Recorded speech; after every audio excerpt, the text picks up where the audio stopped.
Ventilator की बस एक गलत सेटिंग और सब खत्म। चलिए क्रिटिकल केयर के ये जरूरी बेसिक्स फटाफट समझते हैं। ये सिर्फ मशीन नहीं, एक कृत्रिम फेफड़ा है। इसकी हर छोटी सेटिंग मरीज के बचने के चांस तय करती है। अब गोल्डन रूल याद रखिए, किसी भी दिक्कत को बस ऑक्सीजन बनाम कार्बन डाइऑक्साइड के नजरिए से देखना है। सेटिंग्स में सबसे पहले है FiO2। ये बताता है कि जो हवा अंदर जा रही है उसमें ऑक्सीजन कितनी है। लेकिन ध्यान रहे, लगातार हाई ऑक्सीजन से फेफड़े डैमेज होते हैं। लक्ष्य हमेशा सबसे कम मगर असरदार मात्रा का है। अब बात टाइडल वॉल्यूम की।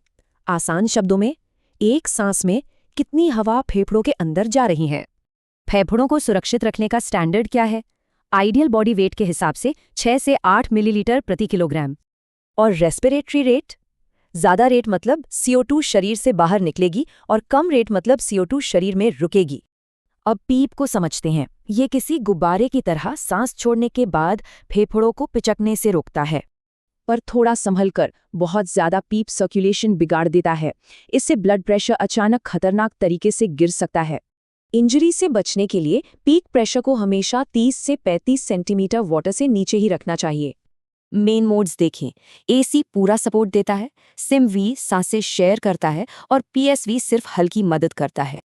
आजकल डीप सिडेशन का ट्रेंड नहीं है, फोकस मरीज के जल्दी खुद सांस लेने और सुरक्षित वेंटिलेशन पर होता है।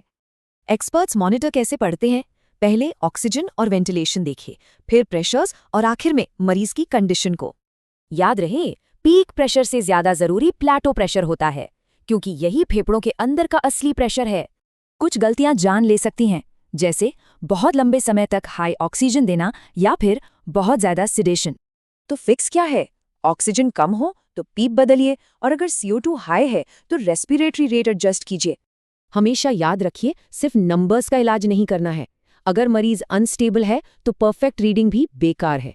तो सोचने वाली बात है, क्या डिससिंक्रोनी जैसे ये साइलेंट किलर ICU में समय रहते पकड़े जा रहे हैं?